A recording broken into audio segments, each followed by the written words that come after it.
Phillips was down in the early stages of his last contest with Gianfranco Rossi in Italy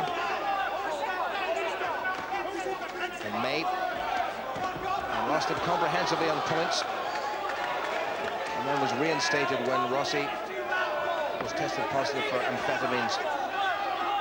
But it's been a very, very positive Paul Jones. Stimulant-free, I'm absolutely sure, in this contest. Just working on adrenaline. Phillips backing away inside, and Jones coming back at him. Well, this is a Silky Jones very few people have seen. Out of action for well over 2 years. 5 somewhat low-key contests this year, and he's found something from absolutely nowhere at all. Phillips grins.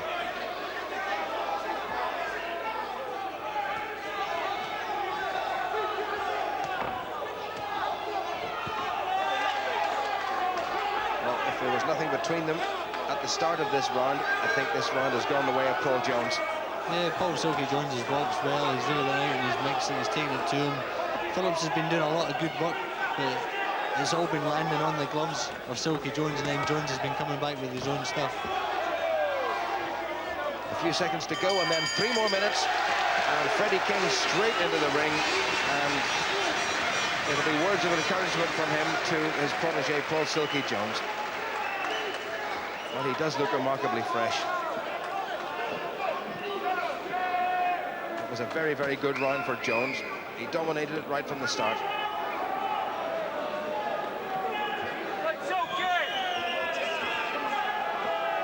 Well, Verno Phillips has come here with his belt, and unless he produces something quite spectacular in the final round, I think that belt is going to stay in Sheffield, and he looks like a man who may well be resigned to his fate, and he's not very happy with the corner or with anything that's gone on, but in particular with his performance against Paul Silky Jones.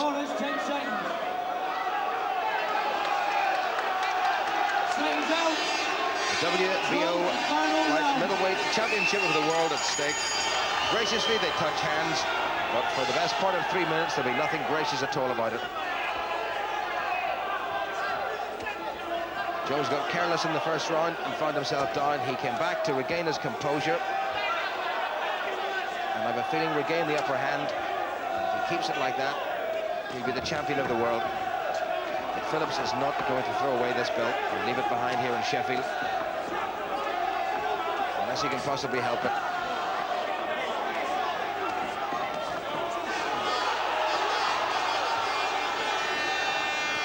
Jones back to southpaw again, which really has been his best tactic all the way through, and there's a wildness about the work of Verno Phillips now. Yeah, no, Jones landed a cracking right hand there, and it shook Phillips right down to his boots. Phillips has to, I think, is probably slightly behind, and he has to try and knock out Jones to win the fight. That was a good right hand from Jones, and the crowd now on their feet, and all of Sheffield really behind this man, who's shown himself to have an inner core of steel. Yeah, it's a fantastic last round by Jones. He definitely wants his title, and he may as well have just nicked the title, and I think Phillips might end up going home without any belts. And that's me putting myself on the line here. A little bit on the late side, I've got to say, but never mind. A minute and a half to go. And Paul Jones has come from, one has to say, relative obscurity.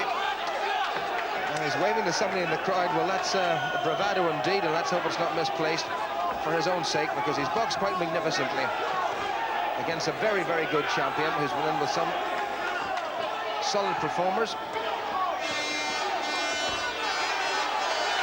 And in the main, Jones has bamboozled his opponent, and when it matters, he's picked him off. And he's definitely finishing the stronger of the two fighters here, and that's what made it. I think the last 3-4 rounds he's definitely been on top. He's been stronger, and he's been throwing more leather, and I think that's what's going to win him the title. Well, Phillips had to weigh in no fewer than 3 times, because he was well over a pound heavier than the limit, and Jones now just ignoring those shots. Just over 35 seconds or so to go. Phillips will need one big punch to finish it.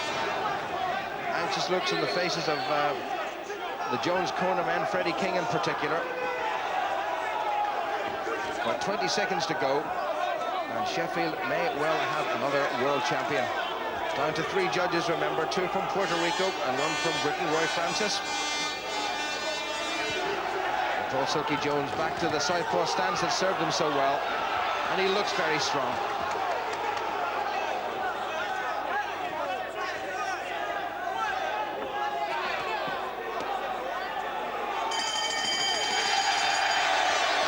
Verno Phillips says well done to him, and I think Paul Silky Jones may well have got this. Verno Phillips shakes the head, a man who looks resigned to his fate. Barry Hearn in the ring straight away, and what a performance Paul Silky Jones has produced. Somebody who was really not rated in the world at all, and well, we'll have to rely on the judges. I think Paul Silky Jones is going to be the new champion.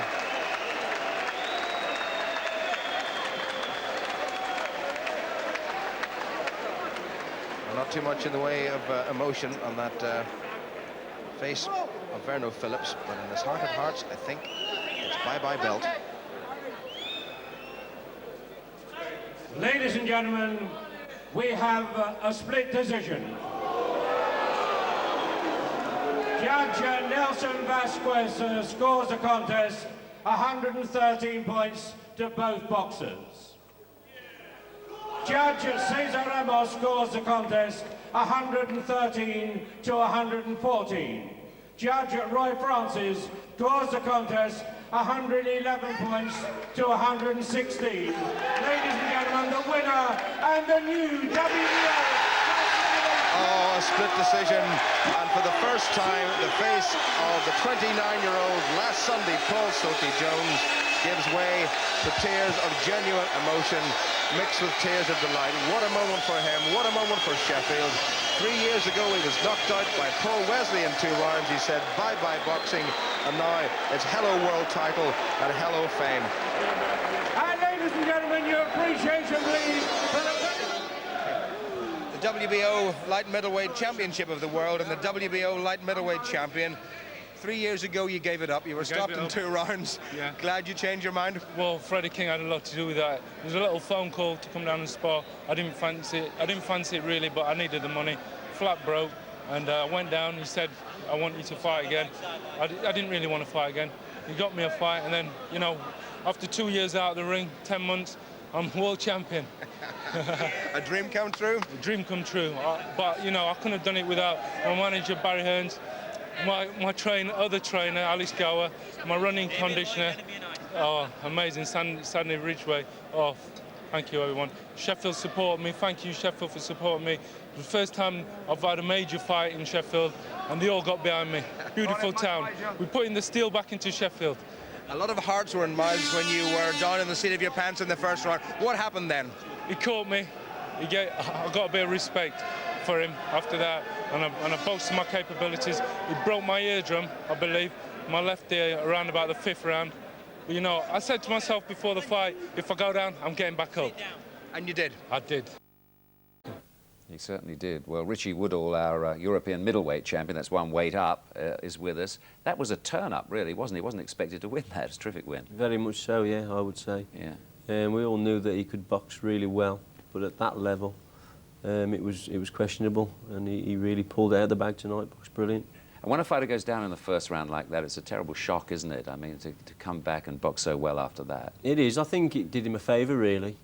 He went down and obviously he got up, shook his head, and from that moment on, he just boxed on the back foot and put some lovely punches and combinations together, and he fought the right fight. Yeah, he boxed at distance, is what you're saying. He might not have done had he not taken that one earlier on. Yeah. Let's show 1 or 2 examples of those Silky skills once again to have a look at.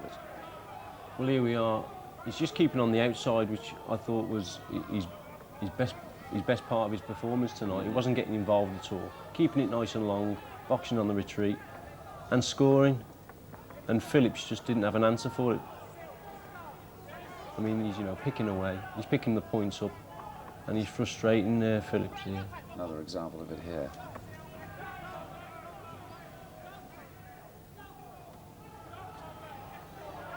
This is 11th. This was the 11th round. 11th round. I thought this was one of his probably his best round 11. Put some great punches together, just moving out the way there. Keeping it nice and long, that was a great one too, straight on the button. But still, he doesn't lunge in, which was great. He's caught his opponent, but he doesn't go lunging in there, catching him on the outside. Lefts and rights. Phillips was a bit discouraged once or twice, wasn't he? I mean, he took a low blow. I mean, he certainly did, and once or twice, but he looked discouraged, and that's a bad trait in a boxer, isn't it? He was complaining a bit, and that surprised me, because when you're a champion, even if it was a low blow or a head clash or whatever, you let the ref sort that out. And it's a sign that he was getting frustrated, and he knew the fight was slipping away from him. Jones has got a bit of Nassim about him. Very much so. Keeps his hands low. Yeah, originally I think he did work with Brendan Ingle, and Brendan's got that amazing talent. I think he teaches him to walk into the gym backwards. Very elusive boxers. Now, you're one weight up. There's no chance of you getting down to 11 stone, is there? Well, at that performance, I think he can stay at 11 stone, and I'll stay at 11.6. What's the next step for you? World title fight? You've got the European title. You've had the Commonwealth. It's the obvious step. How far away from it are you, Richie? Well, we've been told that it could be the end of March, early April. Yeah. The champion, Quincy Taylor, has been ordered to defend against me by the 17th of March, so I'm looking forward to it. St. Patrick's Day. Well, we hope you do well if that happens. And well, you're undefeated, so we hope it does. Now, you're staying with us, of course, because we've got more boxing with the amateurs, USA against England, to come.